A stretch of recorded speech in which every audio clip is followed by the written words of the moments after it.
नमस्ते। पिछली बार हम लोगों ने adoration of the divine mother, उसकी एक समरी के रूप में सावित्री की हम लोगों ने पढ़ी थी। अब सावित्री में हम देखते हैं कि डिवाइन मदर कई जगहों पर अपीयर होती हैं, और अगर हम अपने शास्त्रों में जाएं तो हर प्लेन पर डिवाइन मदर भी हैं, ईश्वर भी हैं, लेकिन वे अपने आप को उस प्लेन के अनुरूप अपने आप को प्रकट करते हैं।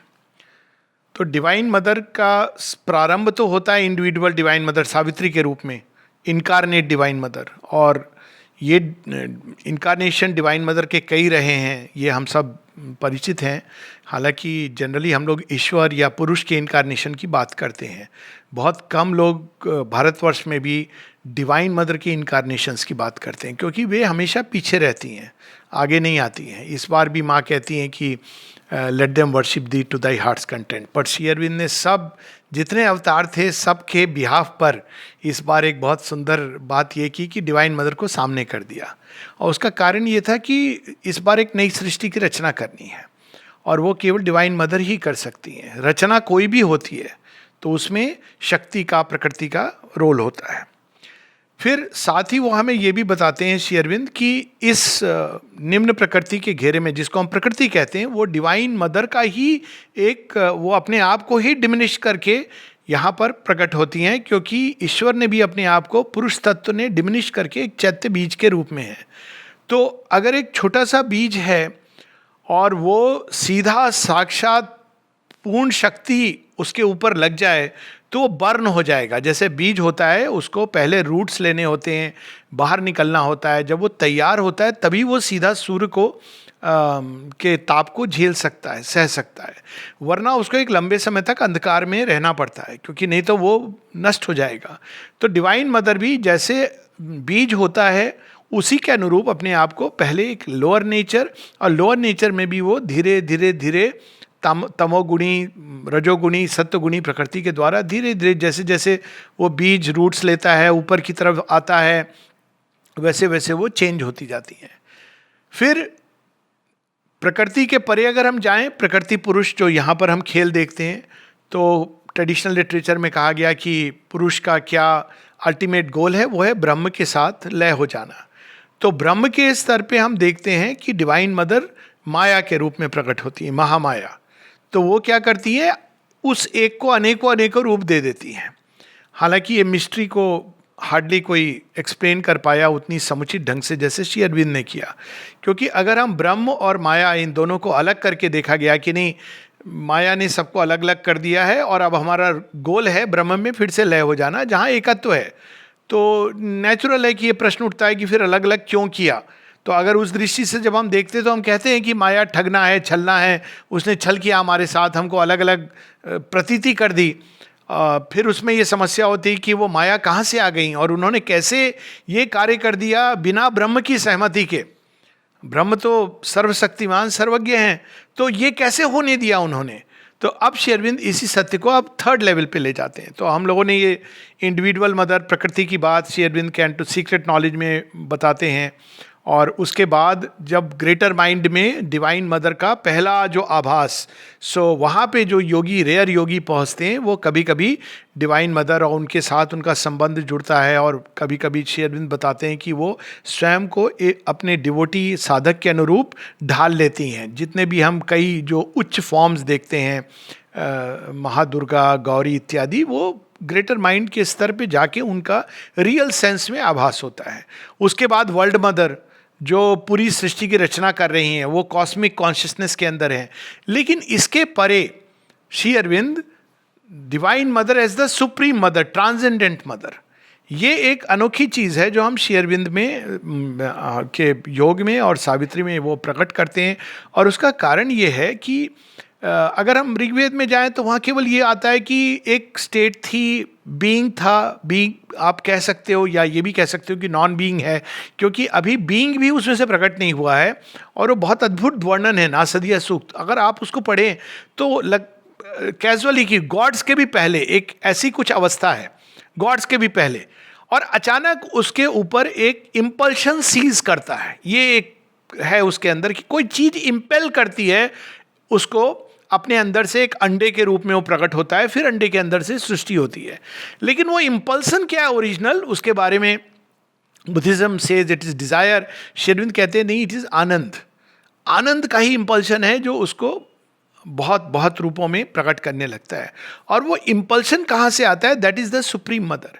अब सुप्रीम मदर के अंदर जो इम्पल्शन आता है, जो हम लोग एडोरेशन में पढ़ रहे हैं, वो ये है कि जो कुछ उस परमेश्वर के अंदर ट्रांसेंडेंट, अननोएबल, सुप्रीम के अंदर, हम ये कह सकते हैं कि सुप्रीम के अंदर, परम के अंदर जो कुछ संभावना है, उसको प्रकट करने के लिए उनके अंदर से जो एक सहस्र धाराएं फूट पड़ती हैं संभावनाओं के रूप में, और फिर बाद में धरती के ऊपर वो आरोपित होती हैं बीज रूप में, वो सब कुछ supreme mother is the first impulsion. और वो जो इम्पल्शन है वो धीरे धीरे पहले एकत्व की सृष्टि, फिर अनेकत्व की सृष्टि, उसमें जाकर के पूरा ये संसार बन जाता है। अभी हम लोग इसके बारे में और विस्तार से नहीं जाएंगे, लेकिन एक चीज़ ज़रूर होती है कि एक सृष्टि जो है वहाँ तक है सीमित, जहाँ हम सीमित कह सकते हैं इसको, क्योंकि ये वास्तव में सीमित है एक तरह से, जहाँ एकत्व है, और एक सृष्टि है जहाँ अनेकत्व का राज्य है। तो ये जो सृष्टि है जिसको हम निम्न प्रकृति कहते हैं, जहाँ हम लोग जीते हैं, श्वास लेते हैं, या अनेकत्व का राज्य है। यहाँ हम लोगों को अगर एक तत्व के बारे में कंसीव भी करना है तो माइंड को स्ट्रेन करना पड़ता है। हालांकि सब जगह एकत्व है। अगर हम किसी भी पत्ते को देखें या एटम्स से हम प्रारंभ करें तो सब एटम्स के अंदर में मूल रूप से वही इलेक्ट्रिकल चार्जेस हैं, भिन्न नहीं है। तो एक और एकत्व है, दूसरी ओर अनेकत्व है जड़ तत्व के अंदर। अगर हम प्राण तत्व के अंदर जाएं तो जितने भी from plant to animal creation even up to man cells हैं। अब सेल्स के अंदर मूल रूप से जाएं तो वो मैटर से बन के आरएनए, डीएनए सब केवल एक ही चीज के संयोजन से बनते हैं। 4 बेसिस हैं और 20 अमाइनो एसिड्स हैं, उसी के संयोजन से उनका अगर मूल रूप में जाएं तो दे आर वन। लेकिन बाहर में कितनी अद्भुत सृष्टि है कि एक एक पत्ता भिन्न होता है। और अगर डिटेल में चले जाएं तो हम बाहर देखेंगे कि एक एक पत्ता भिन्न है लेकिन एक ही वृक्ष का हिस्सा है। अनेकों वृक्ष हैं जिनकी अलग अलग स्पेसीज हैं लेकिन वो प्लांट किंगडम का हिस्सा है। प्लांट किंगडम, एनिमल किंगडम भिन्न है लेकिन वो लिविंग बींग्स का हिस्सा है। और इसी प्रकार से अगर हम फिर मनुष्य के लेवल पर भी जाएं तो एक और ये सच है कि सब मनुष्य भिन्न हैं, लेकिन अगर अंदर में जाएं तो कहते हैं ना कि सबका खून एक है, वैसे एक नहीं होता है, ब्लड ग्रुप अलग अलग होते हैं, फॉर योर इन्फॉर्मेशन। लेकिन मूल चीज़ जिनसे रक्त बनता है या जेनेटिक कंस्टिट्यूशन है वो एक होता है। तो हर जगह पूरी सृष्टि में हम बाहर अनेकत्व देखते हैं और पीछे एकत्व देखते हैं। यही ट्रूथ है। ये ट्रूथ क्या है कि निम्न प्रकृति के अंदर हम जब सरफेस पे रहते हैं तो अनेकत्व में जीते हैं। जितना सरफेस पे रहेंगे उतना अधिक हमको सब चीजें अलग अलग लगेंगी। एकदम सुपरफिशियल जीवन जीने का एक जो लक्षण होता है वो ये कि मैं हूँ, संसार मेरे लिए बना है, भगवान मेरे लिए बना है, मेरे सारे नाते पोती रिश्तेदार सब केवल मेरे लिए हैं। मैं प्रेम करता हूँ लेकिन स्वयं को प्रेम करता हूँ। ये एक एक्सट्रीम सरफेस कॉन्शियसनेस, यानी समुद्र से वेव निकली, वेव से एक छिट सी बूंद निकली, वो सोच रही है कि मैं ही समुद्र हूँ। है वस्तुतः उसके पीछे भी एक सत्य है। और जैसे जैसे हम अपने ही नेचर की गहराई में उतरते हैं तो हम देखते हैं कि एकत्व है। सो बाहर में लोअर नेचर है लेकिन लोअर नेचर के पीछे वास्तव में हायर सुपर नेचर हमेशा खड़ा है। इसी को वेदों में इस प्रकार से कहा गया कि Diti, the dark divided consciousness is surrounded by Aditi, undivided consciousness. यानी एक ही सत्य के पीछे, क्योंकि और ये लॉजिकल भी है कि अगर मान लीजिए इस सृष्टि के पीछे एकत्व नहीं खड़ा होता तो यज्ञ की लॉ नहीं ऑपरेट करती, इंटरडिपेंडेंस नहीं होती, इंटरकनेक्टेडनेस नहीं होती, टोटल केओस होता। ये क्योंकि इस बाहरी प्रकृति के पीछे जो हम लोग अनुभव करते हैं भिन्नता और भेद, उसके पीछे एक ऐसा सत्य खड़ा हुआ है जो अभेद है, जो अनडिवाइडेड है, जो यूनिफाइड है। और इस कारण कोई भी व्यक्ति अगर अपनी बिल्कुल सेपरेटिव गति में चलना चाहता है तो एक नेचुरल करेक्टिव है, ये सृष्टि के अंदर लगा हुआ है। तो अगर कोई व्यक्ति ऐसा सोच के चलेगा कि मैं इस संसार में अपने लिए जीऊंगा तो आप देखेंगे कि कुछ समय बाद करेक्टिव आएगा। ये करेक्टिव कहाँ से आता है? कोई इसमें विधान की जरूरत नहीं, क्योंकि पीछे में एकत्व है। तो वो एक पॉइंट के बियॉन्ड नहीं जाने देता है आपको अकेले। और इसी चीज को कई लोग जस्टिस कहते हैं। वास्तव में जस्टिस नहीं है, ये करेक्टिव है। और करेक्टिव इस तरह से ऑपरेट करता है, श्री अरविंद बताते हैं कि अगर मान लीजिए कोई बहुत अधिक, चाहे वो अलेक्जेंडर हो या चंगिस खान हो, जा रहा है कि मैं ही हूँ पूरी सृष्टि पर राज कर रहा हूँ, तो एक रिकॉइल होगा नेचर में से। रिकॉइल क्यों हो रहा है? क्योंकि एकत्व पीछे खड़ा है, वो आपको अलाउ नहीं करेगा एक पॉइंट के बियॉन्ड। इसी चीज को गीता में श्री कृष्ण कहते हैं कि यज्ञ के द्वारा ही सृष्टि की रचना हुई है। यज्ञ का अर्थ यही है कि आप अकेले नहीं कह सकते हो कि मैं ही प्रसाद खाऊंगा या मैं ही हूं। नहीं, एक यज्ञ केंद्र में है, उसमें सबकी आहुति जा रही है, फिर सबको वो मिलता जाएगा जो उसके अनुरूप एक एक स्टेज पे जरूरी है। तो इस प्रकार से लोअर नेचर चलता है, और ये एक हमारे लिए प्रिपरेशन है for a higher super nature. अब ये चीज, नई चीज श्री अरविंद ला रहे हैं, क्योंकि एक पुरातन योग में जो पार नहीं जा सके, ब्रह्म के पार, वो परमेश्वर की क्या इच्छा है, हमें कह दिया गया कि नहीं, ये तो लीला में है, उनकी लीला है, क्यों सृष्टि की रचना की, ये प्रश्न के बारे में मत पूछो। तो सृष्टि के बारे में जब हम लोग सृष्टि को देखते हैं तो अपूर्ण है, इसमें कोई डाउट नहीं। और एक नेचुरल क्वेश्चन ये उठता है कि जो पूर्ण है उन्होंने ऐसी अपूर्ण सृष्टि की रचना क्यों की? तो ये प्रश्न अधूरा रहा, इसको शेष प्रश्न हम कह सकते हैं। पूरी स्पिरिचुअल लिटरेचर में इवन जहां लीला कही गई है, वो उस लीला का प्रयोजन क्या है, ये कहीं पर भी मेंशन नहीं है। ये अपूर्ण है, वो पूर्ण है। अधिक से अधिक पॉसिबिलिटी क्या है कि आप इस अपूर्ण सृष्टि से निकल करके पूर्ण सृष्टि जहां भी है, जिस भी स्तर पर है, वहां जा सकते हैं। ये केवल एक पॉट है, इससे आप निकल जाइए, आपकी रीपॉटिंग वहाँ हो जाएगी। लेकिन वो आपकी आत्मा की है, बॉडी नहीं जा सकता है, मन, प्राण, हृदय ये नहीं जा सकते हैं। आपकी सोल बाद में एक इटर्नल वृंदावन है, जहाँ जाके वो लीला में श्री कृष्ण के साथ नाच सकती है, चिन्मय देह में। ये वैष्णव संप्रदाय में एक बहुत ऊपर तक। लेकिन फिर भी ये सृष्टि क्यों बनी, जब आप ये प्रश्न करेंगे तो वहाँ पे आपको उत्तर मिलेगा, ये भगवान की लीला है, इसको भगवान ही जाने और भगवान ही समझा सकते हैं। तो अब ये हम लोग कहते रहे होंगे ना जाने कितने सेंचुरी से, तो भगवान ने कहा कि मैं आके समझाता हूँ। एक बार किसी ने एक छोटा सा इसके साइड है कि एयरफोर्स के दिनों की बात है, दिल्ली की। तो कोई लोग आए, उनको पता चला इनका स्पिरिचुअल इंटरेस्ट है, तो वो आके मुझे, सब होता है ना, गुरुजी का भी एक, मेरे गुरुजी आप उनसे आके दीक्षा ले लीजिए, बहुत वो हैं, उनको ये कि भाई इनके लिविंग गुरु नहीं है तो ये आ जाएंगे। तो आए मैं सुनता रहा, मैंने कहा देखिए बहुत अच्छी बात है आपके लिए। तो बोले नहीं वो मैं बैठा था ध्यान करने, मुझे एक्सपीरियंस हुआ। मैंने कहा क्या एक्सपीरियंस हुआ आपको? प्रकाश दिखा और जैसे हेलीकॉप्टर की साउंड आती है वो सुनाई दी। अब मैं तो थोड़ा जोवियल मूड, मैंने कहा हेलीकॉप्टर की साउंड तो मैं एयरफोर्स में रोज़ सुनता हूँ, तो अभी आप प्रकाश भी देखता हूँ। नहीं वो गुरुजी आपको मुक्त कर दे। मैंने कहा मेरी मुक्ति में इंटरेस्ट नहीं, ये कैसे आप कह सकते हैं, इतना स्पिरिचुअली इंक्लाइंड है। तो बात चलती रही। मैंने कहा देखिए आप, मैं आपके गुरु का आदर करता हूँ, सम्मान करता हूँ, लेकिन आप इंसिस्ट नहीं कीजिए। फिर वो पूछने लगे नहीं आपकी प्रश्न क्या है, जिज्ञासा क्या है? मैंने कहा मेरी सारी जिज्ञासाएं शांत हो गई। नहीं फिर भी तो मैंने उनको बताया कि मेरा मूलभूत प्रश्न ये है कि सृष्टि क्यों। तो उन्होंने कहा अब ये जो फाइनल प्रश्न, शेष प्रश्न, कहते हैं ये प्रश्न तो केवल भगवान ही दे सकता है। तो फॉर्चुनेटली मेरे टेबल पे लाइव डिवाइन पड़ी थी, मैंने कहा दे दिया। बोले कहाँ दिया? मैंने कहा ये है, आपको अगर इस प्रश्न का उत्तर चाहिए तो पढ़ लो। तो ये श्री अरविंद भगवान ही है जो, और कौन बता सकता है कि ये लीला का प्रयोजन क्या है, जो आज तक किसी ऋषि मुनि ने नहीं बताया। बड़े से बड़े रियलाइजेशंस हैं, आप डॉक्यूमेंटेड हैं, रियलाइजेशंस हैं लोगों के, भगवान का दर्शन किया है लोगों ने, मोक्ष की बात की है, इंटेलेक्ट को एक मेधावी बनाने की बात की है, अंतर्भास की बात की है।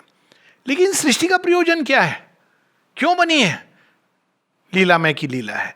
यहां अब वो लीलामय स्वयं आए कि भाई ये लीला है, अब मैं इसको नेक्स्ट स्टेप पे ले जा रहा हूं। जब ये पता चलता है कि ये अपूर्ण सृष्टि पूर्ण बन सकती है, ना केवल बन सकती, इसका प्रयोजन ही यही है, तो तब श्री अरविंद का महावाक्य कि man is a transitional being.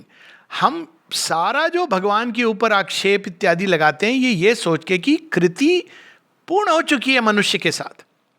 जैसे कोई बच्चा है ड्राइंग कर रहा हो, उसने बेचारे ने वो 2 लाइन खींची नहीं कि आप बोल दो कि देखो तुम क्या कर रहे हो, तो बच्चा बोलेगा, आजकल ऐसे हो गया, हाँ पापा नहीं मम्मी नहीं बोलते बच्चे को, बच्चा बोलेगा पापा मम्मी आप बहुत इम्पेशेंट हो, वेट करो थोड़ा। क्यों? अभी देखो मैं क्या बना रही हूँ। क्या बना रही हो? मेरे दिमाग में है ना, मैं बनाऊंगी अभी, फिर थोड़ा बना, अच्छा क्या बना रही, वेट करो, लास्ट में वो बच्चा बना के जब दिखाता है कृति, वाह कितनी सुंदर है ना। किसी भी कृति के साथ ऐसा होता है।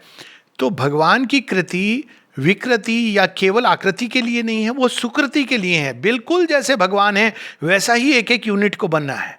लेकिन चूंकि हमने अधूरा हाफ देखा, जो पिछली बार हम लोगों ने पढ़ा ओनली द इटर्नल नो, हमने आधी पिक्चर देखी। और आधी पिक्चर में जैसी बात हो रही थी कि हीरो क्या करता है, शक्ति संवरण करता है। विलेन से क्यों पिटता है, क्योंकि उसको अपने अंदर की शक्ति ऊर्जा लानी है। आप कल्पना करें एक रामायण जिसके अंदर रावण ना हो, तो राम का चरित्र आधा रह जाएगा। वो राम के पौरुष में मैं राम हूं इसकी बात कोई नहीं समझेगा। लोग कहेंगे हाँ राम तो सुकुमार सुंदर राजकुमार हैं, पौरुष में मैं राम हूं। क्यों? क्योंकि रावण के सामने उन्होंने रावण को परास्त कर दिया, रावण की सेना को परास्त, इसलिए राम का जो पौरुष। तो ये सारा खेल इसलिए होता है ताकि हमारे अंदर वो जो उस शक्ति को संवरण करने के लिए वो हम तैयार हों। तो जब तैयार हो जाएंगे तब वो सृष्टि कैसी होगी, वहां पर अशुपति अब पहुंच जाते हैं। House of the spirit and the new creation. अब वो परमा माँ से पूछते हैं कि, पूछते नहीं है लेकिन वो देखते ही वो समझ जाती कि ये कौन आए हैं। ये आए हैं इसलिए क्योंकि इनको सृष्टि के कल्याण के हेतु आए हैं। अशुपति का योग इसलिए नहीं है कि मैं मुक्त हो जाऊं, वो तो कैंटो 3 में हम देखते हैं कि सेल्फ रियलाइजेशन जिसको कहते हैं वो हो चुका है, बुक 1 कैंटो 3। तो इतनी लंबी यात्रा वो कर रहे हैं कि सृष्टि का प्रयोजन, इसमें कैसे कल्याण हो। और तब हम देखते हैं कि जगन माता आती हैं, सुप्रीम मदर, वो कहती है I have sanction this creation. और ना केवल sanction, she took to herself nature and world and soul, मैंने कभी इसको छोड़ा ही नहीं है। माँ हमने तो महसूस नहीं किया, हाँ बच्चे तुम जब बाहर की ओर देख रहे थे मैं ही तुम्हारे पीछे खड़ी थी, घर में मैं ही तुम्हारे लिए भोजन बना के प्रतीक्षा कर रही थी, जब जब तुम गिरते थे और आते थे मेरे पास मैं ही तुम्हारी चोट को धो करके उसके ऊपर मलहम लगाती थी, भूल गए? हाँ मम्मी करती तो थी। उसके बाद तुम फिर व्यस्त हो जाते थे, फिर गिरते पड़ते थे, फिर मेरे पास आते थे, लेकिन मैं तैयार कर रही थी तुम्हें उस दिन के लिए जब मैं तुमसे कहूँ कि ये रही चाबी घर की, तुम मैनेज करो अपने ढंग से। तो ये सब हमारे पीछे, इवन अदरवाइज, तो जब वो देखते हैं कि being of wisdom power and delight, she came and took to herself nature and world and soul, cancelling the vanity of the cosmic world. Cancel किसको कर रही है ये देखिए। नॉर्मली हम कहते हैं कि वैनिटी कैंसल्स द कॉस्मोस, यहां कह रहे हैं cancelling the vanity of the cosmic world. इसके पीछे एक प्रयोजन है। ये जो अंडा है जो दिख रहा था कि केवल अंडा, इसमें क्या है, उसके अंदर एक चूजा छिपा हुआ था।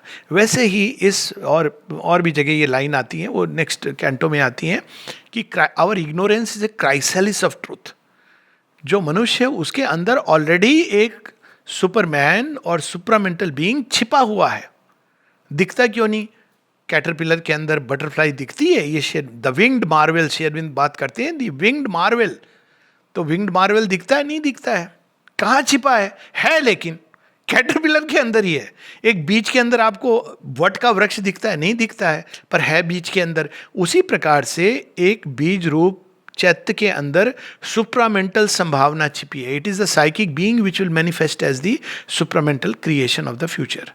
लेकिन यहाँ पर इस साइकिक बीइंग को इग्नोरेंस के कोर्ट में रखा हुआ है, और वहाँ पर इसको पूरे नेकेड लाइट में, वो एक समय आएगा when it will no more need the court of ignorance. तो अशुपति अब house of the spirit and new creation में जब प्रवेश कर रहे हैं, कैसे प्रवेश कर सकते हैं? Divine mother draws him. लेकिन उसके पहले एक शर्त है। अब इसमें 3 मूवमेंट्स हैं। पहली गति है जब अशुपति प्रतीक्षारत हैं कि अब वो डिसोल्यूशन नहीं चाहते हैं। वो तो आए हैं द्वार पे, और जगन माता, बहुत सुंदर डिवाइन मदर का उनका अद्भुत वर्णन है, adoration of the divine mother. उसके बाद वो क्या करते हैं पिछले कैंटो में? Only he long to bring her presence and her power into his breathing mind and life and frame. Only he long to heal this suffering earth. अब उनके अंदर एक ही अभिप्सा है कि जो मैंने देखा है यही कल्याण सबका हो। और इस प्रकार से वो तैयार हो रहे हैं कि फॉर द ग्रैंड डिस्क्लोजर। तो जो पहला मूवमेंट में है उसमें हम देखते हैं कि पूरी तरह उस नवीन सृष्टि के लिए तैयार होने के लिए क्या करना होता है। उसके बाद नवीन सृष्टि का दर्शन होता है। और थर्ड में मूवमेंट में जब अशुपति देख के आते हैं तो अब वो प्रतीक्षारत हैं कि अब उन्होंने देख लिया है कि ओरिजिनल प्लान क्या है, अब ये प्लान कैसे ही धरती पर प्रकट हो। ये 3 मूवमेंट हैं इस कैंटो में। तो हम लोग इन तीनों को थोड़ा थोड़ा पढ़ते चलेंगे। The house of the spirit and the new creation.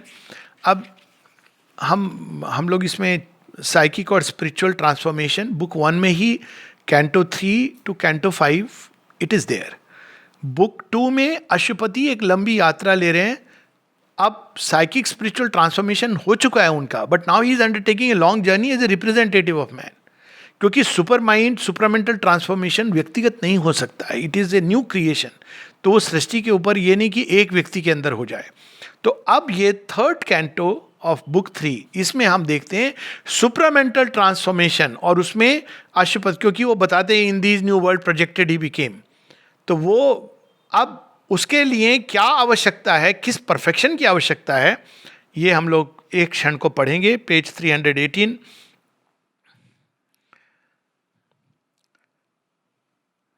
This now he will to discover in exile the element in him betraying God. अब अशुपति देखते हैं कि कौन सी चीज है जो मुझे रोक रही है, ये रेजिस्टेंस कहाँ से आ रहा है। क्योंकि वो देखते हैं कि कभी कभी वो टच आती है और वो सारा जीवन अद्भुत लगने लगता है, और फिर वो जब टच चली जाती है तो सब कुछ वैसे ही मीनिंगलेस लगता है। ये भी हम लोग पिछले एक पेज पहले हम लोग देखेंगे। He felt the stark resistance, huge and dumb, of her inconscient and unseeing base, the stubborn, mute rejection in life steps, the ignorant know in the origin of things, a veiled collaboration with the night. पता नहीं observe किया है लोगों ने कि नहीं किया है, but it's been my observation. लोग कितने सारे मूवमेंट्स में जाते हैं, अलग अलग स्पिरिचुअल मूवमेंट में, आप हार्डली सुनोगे कि उनके अंदर डाउट्स आ रहे हैं। पर जैसे ही श्री अरविंद के योग में प्रवेश करते हैं, 1000 तरह के डाउट शुरू हो जाते हैं। मतलब वो अल्टीमेट ट्रूथ श्री अरविंद बता रहे हैं, डाउट्स वहां हो रहे हैं, और बाकी गुरुजी बता देते हैं एक बिंदु पर कंसंट्रेट करिए आपको मोक्ष मिल जाएगा, बड़े आराम से लोग मान जाते हैं। क्योंकि जैसे ही आप टच करते हैं तो वो सारी फोर्सेस जो सुप्त अवस्था में थी, कहते हैं ये जा रहा है ना, मेरे टेरिटरी से जाने दो, लेकिन राज्य तो यह हमारा है। वो थोड़ा देंगी रेजिस्टेंस, बट फिर भी आपको जाने देंगी। लेकिन जैसे ही आप सुपरामेंटल लाइट टच करती है आपको, तो वो सारे नीचे असुर, पिशाच, राक्षस, सांप, बिच्छू जाग जाते हैं। हम यहां अच्छे से बिल में उठा करके आप मुझे शिव के गले में डालोगे, फिर हमारा अस्तित्व क्या रह जाएगा? शिव तो हमारा विष पी लेंगे, हम तो विष्टर के नाम से जाने जाते हैं। अरे नहीं, तुम वासुकी बनोगे, भगवान विष्णु की सैया बनोगे? नहीं नहीं नहीं, हम यहां अच्छे हैं, हमारा अस्तित्व समाप्त हो जाएगा। हमारे अंदर विष नहीं रहेगा तो डरेगा कौन हमसे? ईगो की ये प्रॉब्लम होती है ना, अरे हम ही समाप्त हो जाएंगे। अरे तुम समाप्त हो गए, die to the ego, you will discover your greater self.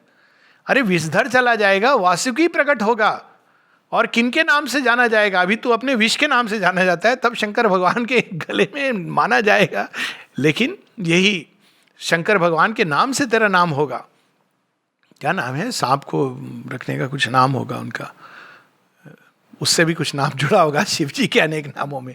Anyways, सो अब लेकिन वो वैसे ही आप देखेंगे कि ईगो का खेल शुरू हो जाता है और अंदर के रेजिस्टेंसेस, और ये रेजिस्टेंसेस कॉन्शियस नहीं होते। अगर आप किसी को पूछो कि तुम इतने डाउट, नहीं नहीं ये तो नेचुरल है, ये नेचुरल नहीं है, ये अननेचुरल है, और वो बार बार आएंगे। क्योंकि नाउ दैट मीन्स अगर किसी के अंदर ये सब आ रहा है तो पहली चीज तो ये है कि कहीं ना कहीं खुल गया है।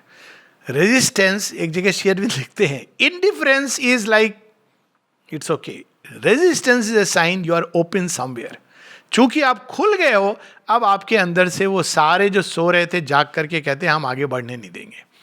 तो यहां पर उसका है। अब नेक्स्ट पेज पर अब वो ढूंढ रहे हैं कि कौन सी चीज है मेरे अंदर जो गॉड को बिट्रे करी है। Look at the powerful line, all nature's recondite spaces were stripped bare, all her dim crypts and corners surged with fire, where refugee instincts and unshaped revolts could shelter find in darkness's sanctuary. इसी को sincerity कहते हैं। छिपी हुई हैं revolts, और revolt कितने तरह के प्रकार के होते हैं। शेरविंद पूरा उनका एक लेटर से इस पर, they can take many forms. कि ठीक है शेरविंद ने कहा है, पर एक ऑर्डिनरी जो कॉमन, हाँ लेकिन हम मनुष्य है ना, बड़ा डिफिकल्ट है, वो सब ठीक है। वैसे बड़ा अच्छा है लेक्चर देने के लिए, सुप्रामेंटल ट्रांसफॉर्मेशन बहुत अच्छी चीज, करने के लिए नहीं। देखो अब हम लोग हैं तो ह्यूमन बीइंग ना, हो जाएगा ना एक समय। Now this is what, this is a kind of resistance. लेकिन ये सबसे सूक्ष्म रूप लेता है जहां पर हम जस्टिफाई करते हैं। या कैसे जस्टिफाई करते हैं, आप सुनेंगे इस चीज को।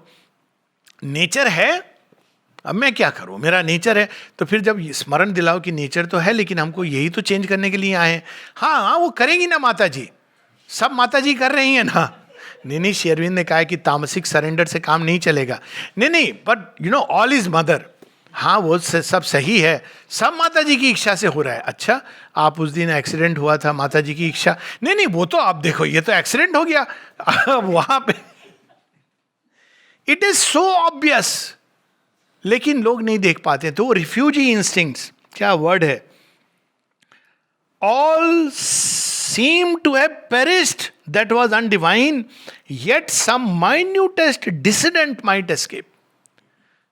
वो minutest dissident कौन है, ये देखिए कहानी, अमृत का अधिकारी बनना है ना, तो राहु आ गया minutest dissident, देवों के साथ मिल गया है कह रहा है मैं भी पीऊंगा। तो वो डिसिडेंट को जाना है, बड़ा भयानक हो जाएगा। तो विष्णु भगवान को वो करना पड़ता है, अब लोग समझेंगे नहीं। इसी प्रकार से हमारे अंदर से कई बार जब भगवान ऐसी चीज़ों को निकालते हैं, होता है ना, ह्यूमन लव के सारे जो बाहरी रूप हैं वो चले जाते हैं, तो लोग कहेंगे अरे ये क्या है, निर्मोही बना दिया। निर्मोही नहीं बनाया, आपको लग रहा है निर्मोही। तो राहु का कटना ये सेम स्टोरी है ना, कि अरे उसमें वो बेचारे में क्या बुराई थी, वो तो पंगत में बैठ ही गया था, मेहनत तो की थी उसने, मेहनत की थी, उसके पीछे एम्बिशन था। माता जी कहती हैं कि सरेंडर जब तुम करते हो तो तुम्हारी जो रियल चीज है, डिवाइन क्वालिटीज हैं, उसको भगवान एग्रेंडाइज कर देते हैं। लेकिन वे चीजें जो तुम्हारे लिए ठीक नहीं है, वो घातक हैं, वो नष्ट हो जाएंगी। तो लोगों ने पूछा कि प्रतिभाएं, कहती है अगर कोई प्रतिभा तुम्हारे अंदर भगवान के कार्य के लिए है, उसको भगवान ने दिया है, तो वो जेनिथ लेवल तक जाएगी। और अगर कोई ऐसी चीज है जो केवल तुम अपने ईगो के लिए, तो उसको भगवान समाप्त कर देते हैं। तो यहां पर refugee instincts, and still a centre lurk of the blind force, for the inconscient two is infinite. कोई व्यक्ति ऐसे कह नहीं सकता है कभी भी कि हाँ मेरे अंदर अब कोई बुराई नहीं। जिस दिन कोई कह रहा है कि मैं तो सिंसियर हूं, समझ लो कि इनसिंसियरिटी के बहुत बड़े गड्ढे में गिरा हुआ है। मेरे अंदर कोई बुराई नहीं है, हाँ भाई, सब जिनमें जिनमें बुराइयां देखते हो ना, वो सब तुम्हारे ही अंदर है। तुम्हें दिख नहीं रही है तो भगवान दूसरों के रूप में दिखा रहे हैं, इसके रूप में उसके रूप में दिखा रहे हैं। और कई बार अगर आप सिंसियरली देखो, तो जब आप किसी को कोई बुराई पॉइंट आउट कर रहे हो ना, एक्चुअली वो आपके अंदर बड़े प्रोमिनेंटली है, पर आप उसको देख नहीं पा रहे हो। तो भगवान तुम्हें दिखाने का तरीका, because he is a very amusing fellow, he loves to crack jokes. तो वो कहते हैं अच्छा तू नहीं देखेगा, अभी दिखाता हूँ। I surround you with those people जो तेरे अंदर छिपी है ना, वो सबके अंदर होगी। कम से कम तू देखेगा, होगी या नहीं होगी, पर देखेगा जरूर। The more its abysses we insist to sound, the more it stretches endlessly. यहाँ सचेत कर रहे हैं। कुछ लोग कहते थे अच्छा हमको अपने अंधकार को समाप्त करना है, तो मैं सीधा अंधकार में जाकर के उसको, फ्रॉडियन साइकोलॉजी है ना, मैं एक बार इन सब इंस्टिंक्ट्स को एग्जॉस्ट करूंगा। शेरविंद कहते हैं प्लीज डोंट ट्राई दैट। ये आएगा समय अपने आप, you can't help it, A time will come जब ये चीजें तुम्हारे अंदर से बाहर निकलेंगी। लेकिन ये कह के कि I want to experiment, don't do that, क्योंकि ये ऑलरेडी जब निकलेंगी तो तुम्हें सिर की जो सारी खोपड़ी है उल्टी पुल्टी हो जाएगी। लेकिन don't try to do that. तो यहां पर वो है, then lest a human cry should spoil the truth, he tore desire up from its bleeding roots and offered to the gods the vacant place. Thus could he bear the touch immaculate. Last में है, इसके नीचे एक foot note है कि don't try prematurely, शेरविंद कहते थे कि लोग क्या करते हैं, जैसे ही योग में आते हैं सीधा वो अपनी सबसे डिफिकल्ट पार्ट से लड़ना शुरू कर देते हैं और बड़े हताश हो जाते हैं बहुत शीघ्र. Yes, you have to do it, stay vigilant, संयम करो, ए टाइम विल कम जब तुमको ये एक्ट करना पड़ेगा. ये बहुत हीरोइक एक्ट है और अशुपति यहाँ पर कर रहे हैं कि ब्लीडिंग रूट्स मतलब बहुत दुख होगा, ह्यूमन क्राई कि मैं मनुष्य हूं, थोड़ी सी तो मनुष्यता रहने दो, मुझे क्या बना रहे हो. लेकिन वो जब तक जाएगा नहीं तब तक वहां पे देवता आएंगे नहीं. Thus could he bear the touch immaculate, a last and mightiest transformation came. अब ये सुपरमेंटल ट्रांसफॉर्मेशन, इसमें क्या होता है, the soul comes out fully. Normally क्यों नहीं, बिल्कुल बाहर तक क्यों नहीं आ पाती है, because outer nature, surface nature, अंदर में कितना भी आपकी कॉन्शियसनेस चेंज हो रही हो, बाहर का नेचर पूरी तरह वर्ल्ड फोर्सेस के इग्नोरेंस के ग्रिप में है. तो जब तक वो चेंज नहीं होता है तब तक सुपरमेंटल ट्रांसफॉर्मेशन नहीं हो सकता है. His soul was all in front like a great sea, flooding the mind and body with its waves. His being spread to embrace the universe, united the within and the without, to make of life a cosmic harmony, an empire of the immanent divine. और उसके बाद वो सारा अनुभव है universal consciousness का, जहाँ पे वो सब लोगों को अपने ही अंदर मिला लेते हैं. In this ट्रेमेंडस universality not only his soul nature and mind sense included every soul and mind in his, but even the life of flesh and nerve was changed and grew one flesh and nerve with all that lives. इसको माता जी बहुत विस्तार से बताती हैं कि before you become a gnostic being you become a world personality. World personality का हुजू से कोई लेना देना नहीं कि टाइम मैगजीन में आपकी फोटो छपी कि नहीं छपी. वर्ल्ड पर्सनैलिटी एक वो है बीइंग जो इतना वास्ट हो गया है अपनी चेतना में कि वो सब लोगों के दुख को अपने अंदर आत्मसात करता है. इसको शेरविंद कहते हैं plane of the gods. You actually become a demigod. और उसी प्रकार से उसके अंदर जो जॉय है वो सब लोगों के अंदर प्रसारित हो रहा है. सो ये वो अवस्था है. He felt the joy of others as his joy. He bore the grief of others as his grief. तो जितनी वास्ट कॉन्शियसनेस उसके साथ ही उतनी बड़ी जिम्मेदारी. His universal sympathy bore immense like ocean the creation's load, as earth upbears all beings' sacrifice, thrilled with the hidden transcendence joy and peace. तो अगर कोई पूछे कि भाई ये सब करने की क्या ज़रूरत है, ज़रूरत तो किसी भी चीज़ की नहीं है, तो आप सेफ लिमिट में रहना चाहते हैं रहें. लेकिन दिस इज़ जो कुछ हैं ऐसे लोग, इसलिए शेरविंद कहते हैं, माता जी कहती हैं, इट्स एन ग्रेट एडवेंचर. अगर आप तैयार हो अपने आप को, एक समय आएगा जब आपकी चेतना इस तरह से अपने ईगो के दायरे से निकल जाएगी और वो सब चीज़ जो आपके चारों तरफ हैं और सारे संसार में हैं, आप उसके एक रिप्रेजेंटेटिव बन जाते हो. भगवान हम लोगों के लिए सरल कर दिया उन्होंने, वो तो पूरे क्रिएशन क्योंकि अवतार हैं, पर जो हम लोग चिन्ना चिन्ना अवतार हैं, मतलब साइकिक बीइंग हमारा, तो हम लोगों के लिए स्मॉलर डिफ़िकल्टी है कि हम लोगों को कहा गया अच्छा कॉस्मोस की एक डिफ़िकल्टी तुम अपने अंदर ले लो. डिफ़िकल्टी नहीं, पहले माँ कहती थी इम्पॉसिबिलिटी, बाद में उन्होंने उसको डिफ़िकल्टी. तुम ये वाली पोर्शन ले लो. तो वो जब व्यक्ति विस्तृत होता है तो वो अब कॉस्मिक रिप्रेजेंटेटिव बन जाता है उस पर्टिकुलर प्रॉब्लम का, उस पर्टिकुलर इशू का. और ये इस प्रकार से पूरा चलता जाता है अशुपति. और लास्ट में ये रूपांतरण के बाद वो एंटर करते हैं और देखते हैं वो स्टेबल बेसिस जो सृष्टि के पीछे है. और तब वो देखते हैं कि सृष्टि का ओरिजिनल प्लान, वो बहुत सुंदर वर्णन है कि there is the stable force of all that moves, there the aeonic labourer is at rest. तो ये पूरी डिस्क्रिप्शन है समय के अभाव के कारण, लेकिन बहुत सुंदर है ये. वहाँ पहुँच गए हैं श्री अरविंद जिसका हम वर्णन सुनते हैं नासदिया सूक्त में, उस अवस्था का जहाँ सृष्टि प्रारंभ नहीं हुई है. Not even the gods, even creation प्रारंभ नहीं हुआ है. अब देखिए लास्ट की 4 लाइन 323, ये बहुत सुंदर है. यहाँ पे हम देखते हैं वो इंटरफेस जहाँ सृष्टि के पूर्व और सृष्टि का प्रारंभ, क्योंकि वही वो न्यू क्रिएशन है. अब बड़े इंटरेस्टिंग है कि श्री अरविंद इसको न्यू क्रिएशन यहाँ भी कह रहे हैं. आमतौर पर न्यू क्रिएशन इस सेंस में होता है कि सृष्टि में अर्थ के अंदर ये चीज प्रकट नहीं हुई, सुप्रामेंटल क्रिएशन, इसलिए हम कह सकते हैं कि ये न्यू क्रिएशन है. लेकिन श्री अरविंद सुप्रामेंटल स्टेट में भी न्यू क्रिएशन कह रहे हैं. क्यों? क्योंकि वहां वो सदैव नूतन नवीन है, वो कभी स्टेल होता ही नहीं है. It is for ever new, क्योंकि वो सीधा उस अनंत के गर्भ से निकलता है. तो यहां उसका वर्णन है, page 322. A stillness of cessation reigned, the wide immortal hush before the gods are born. A universal force awaited, mute, the veiled transcendence ultimate decree. ये पूरा लंबा वर्णन है, 2-3 पेज में चलता है. उसके बाद क्या होता है? Then suddenly there came a downward look. अब देखिए, सृष्टि के स्रोत से अब अचानक हिमखंड का वो प्रथम बूंद बूंद रिसना जहां गोमुख है, तो suddenly there came a downward look. अब ये देखिए, ये बहुत सुंदर एनालॉजी है.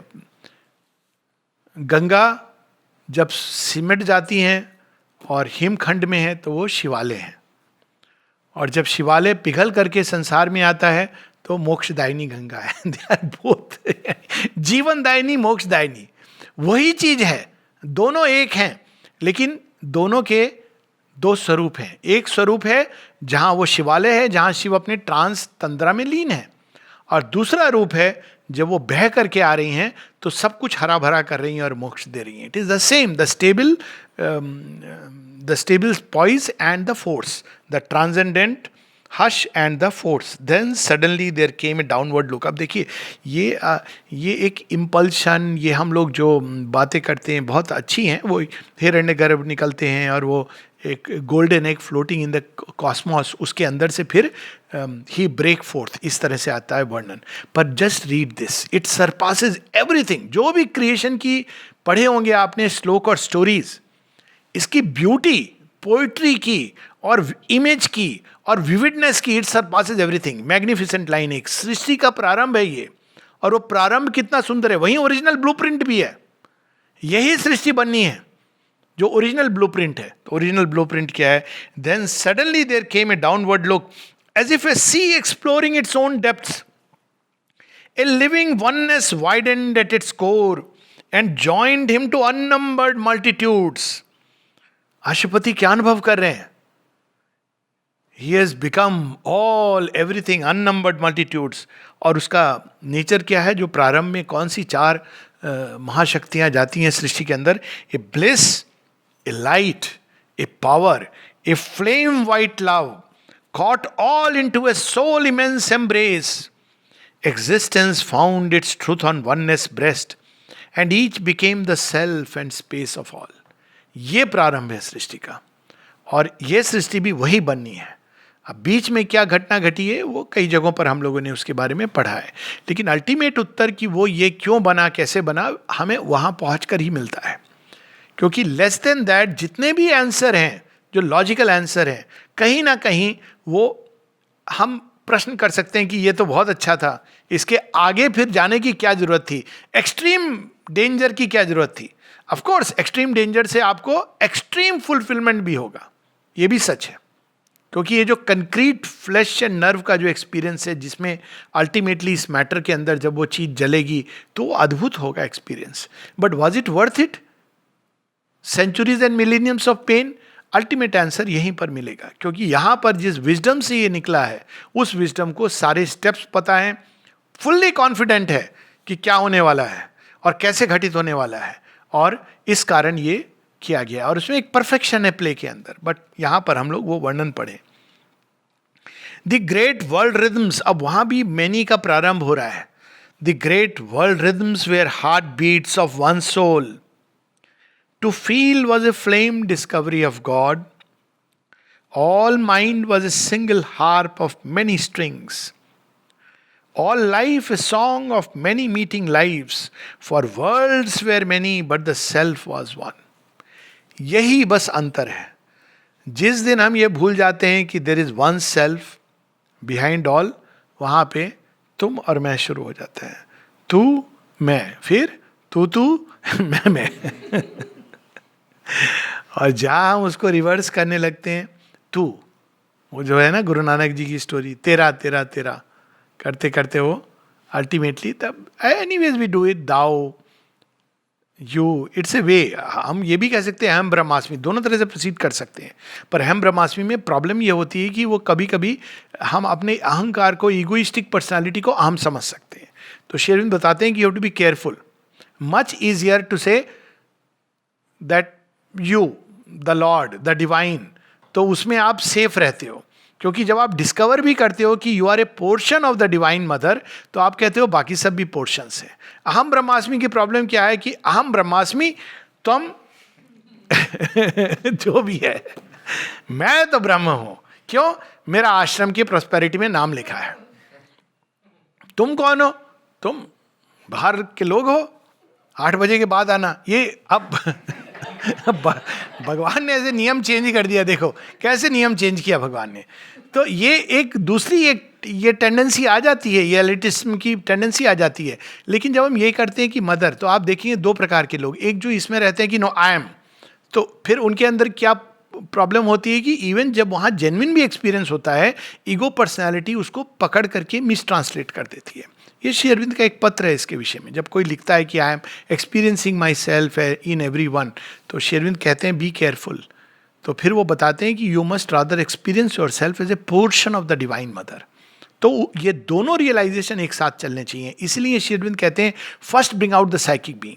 बिना साइकिक बीइंग के अगर आपको ब्रह्म चेतना का एक्सपीरियंस हो जाएगा तो पूरा माइंड, वैसे ही हम लोगों का माइंड टॉपसी टर्वी रहता है, जो बचा है वो भी हम खो देंगे सब जगह जाके कि मैं पार ब्रह्म परमेश्वर हूँ। तो वो था ना वसुदेव, फॉल्स वसुदेव, वो पौंड्रक, तो उस तरह की। तो यहाँ पर वो कहते हैं start with the psychic being. Psychic being ये जानता है कि it is a portion of the divine mother. Even self realisation is nothing, क्योंकि सेल्फ रियलाइजेशन भी डिवाइन मदर देती है। तब वो देखता है नहीं, सेल्फ के परे भी वो हैं और सब उनके पोर्शंस हैं, केवल मैं नहीं हूँ। तो यहाँ पर वो अनुभव अशुपति कर रहे हैं, इसीलिए वो इस तरह से इसको अनुभव कर रहे हैं। This knowledge now was made a cosmos seed. यही बीज है सृष्टि का आदि बीज। ये डिजायर नहीं है, डिलाइट है। अब वो बता रहे हैं कि जो सृष्टि का आदि बीज है, इसलिए न्यू क्रिएशन ये हमेशा न्यू है, क्योंकि वो नित्य निरंतर। आप गोमुख जब जाएंगे, बूंद गिर रही है, तो बूंद गिर गई पुरानी, लेकिन अब नई बूंद गिर रही है। आप उसको बोलोगे कि यू आर ओल्ड, वो कहेगी no I am never old. जो गिर रही है वो नई ही है, और जो गिर चुकी वो अब पुरानी की दिशा में जा रही है। तो उसी प्रकार से ये न्यू क्रिएशन है, ये ओरिजिनल सृष्टि। अब इसको श्री अरविंद ओरिजिन क्यों नहीं कह रहे हैं? क्योंकि ये कॉन्स्टेंटली हो रही है ये प्रक्रिया।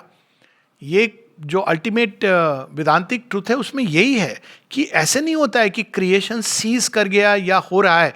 ये एक कांस्टेंट साइमल्टेनियस प्रोसेस है। ये एक क्षण नहीं है कि जब वो थे भगवान बैठे हुए थे, उन्होंने कहा चलो सृष्टि का प्रारंभ किया जाए। It is not like that, it's a constant process.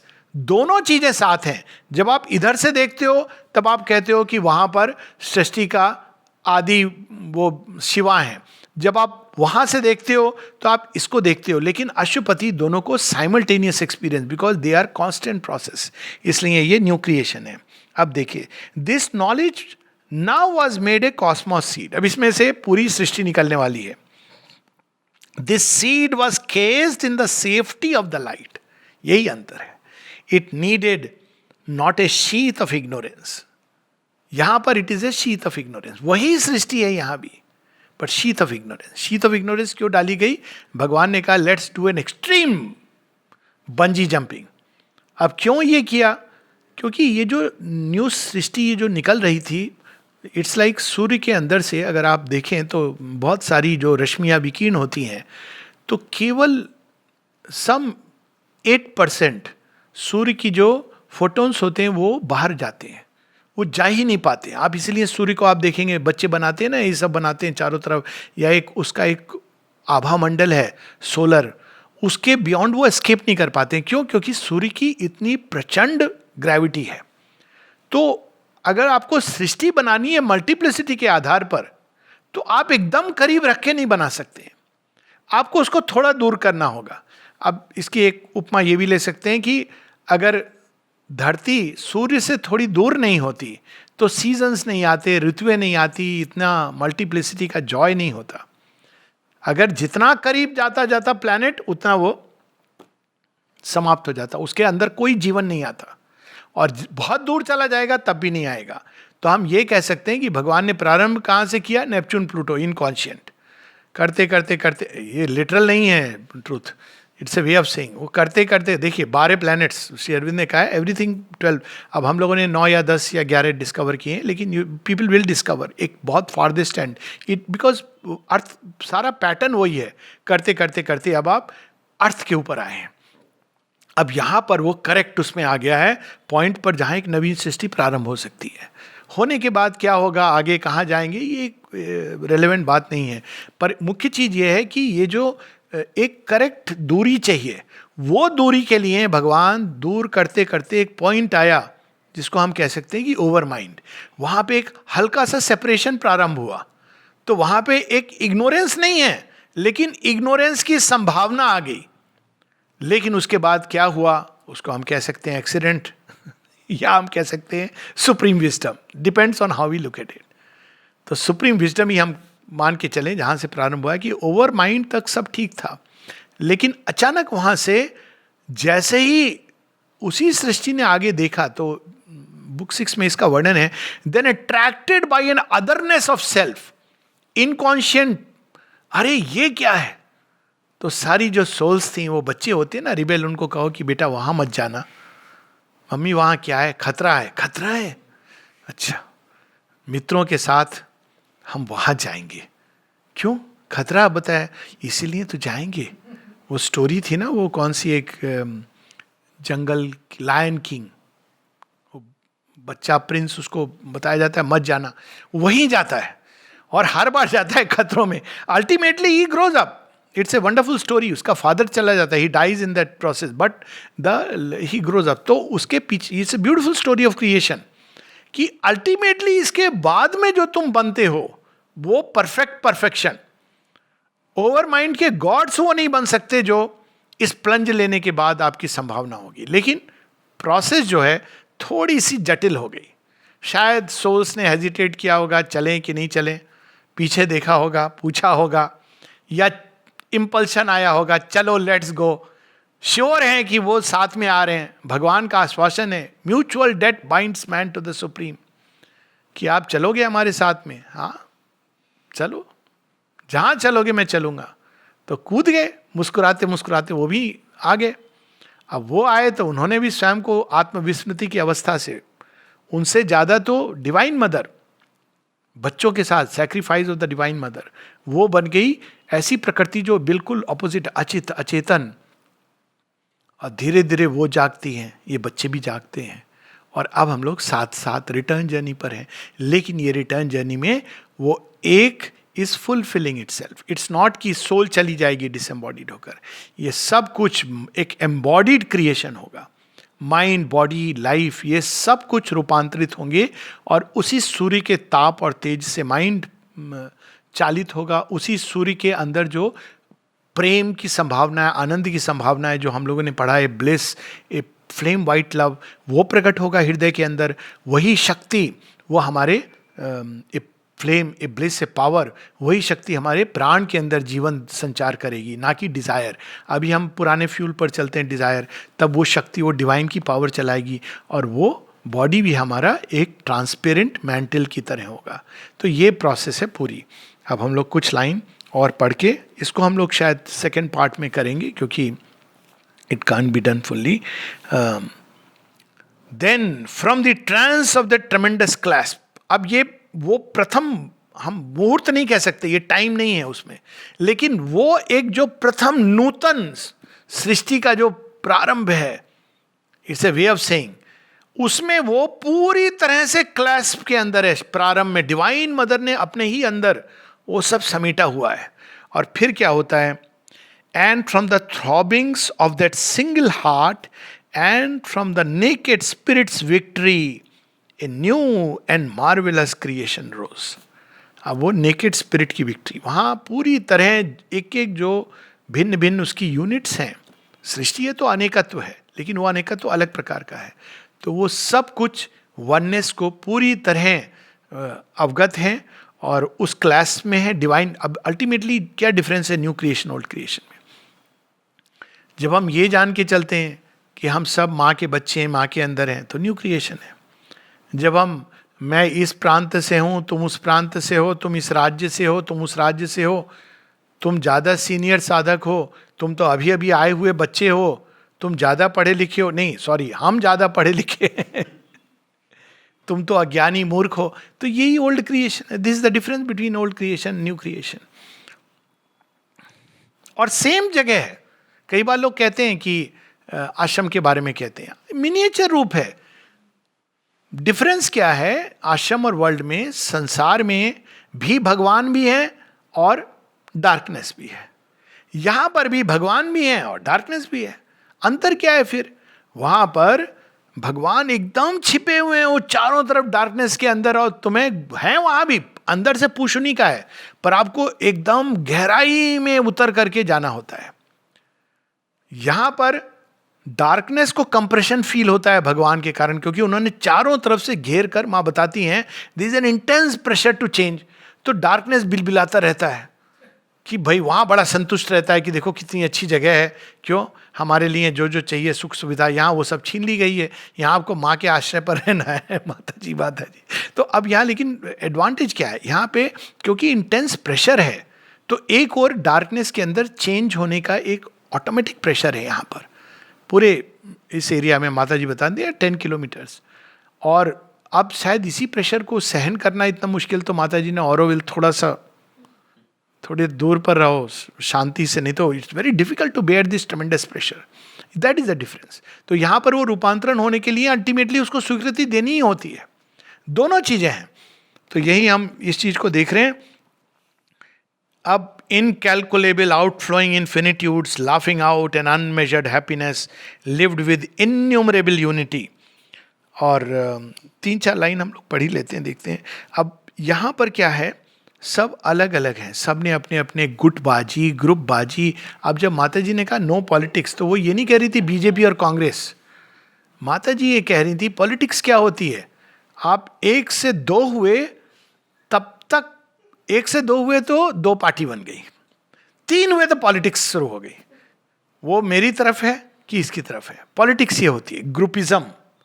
और ग्रुपिज्म करके इसको पीछे खींचना, मैं सत्ता रूढ़ हूं, मैं राज्य करूं, मेरी अभी, दिस इज पॉलिटिक्स। पॉलिटिक्स का ये तो एक मतलब व्यापक अर्थ यही है, वहीं से उसकी एक्सट्रीम टेंडेंसी। पॉलिटिक्स में कौन जाते हैं? जो एडमिनिस्ट्रेशन रूल करना चाहते हैं। तो रूल करने के लिए जो धक्का देकर किसी को नीचे गिरा रहे हैं, खुद बढ़ना चाह रहे हैं, इसकी बुराई करो जिससे इसको चांस ना मिले, मैं वहां पहुंच जाऊं, पहुंच के पता चलेगा कुछ भी नहीं था, अच्छे भले अच्छे भले आप खुशी खुशी चाह रहे थे। तो लेकिन यही पॉलिटिक्स है। तो ये पॉलिटिक्स के लिए माँ ने मना किया है। तो लेकिन वो न्यू क्रिएशन में क्या होगा? There were no contraries, no sundered parts. खुश होंगे लोग। आप भी माता जी का काम कर रहे हो, बहुत अच्छा, सब कर रहे हैं, लेकिन अभी अच्छा वो एम्बिशियस है, मैं कर रहा हूं माता जी का काम बिना एम्बिशन के।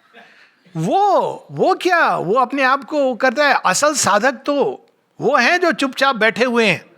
अरे सब कर रहे हैं, ये इतना इसमें कंफ्यूजन क्या है? और सच तो ये है जो दुजेंद्र लाल रॉय का भजन है, तुम्हार कर्मो तुम ही करो माँ, लोके बोले कौरियामी तुम कर रही हो।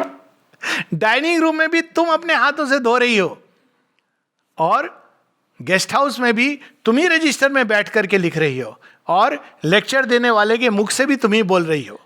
तो फिर प्रॉब्लम क्या है? प्रॉब्लम है कि जब हम लोग अपने आप को मिक्स कर देते हैं, वहां प्रॉब्लम है। वो डाइनिंग रूम में भी होगा, लेक्चर देते समय भी होगा, कोई चुपचाप बैठ के गार्डन में कर रहा है वहां भी होगा।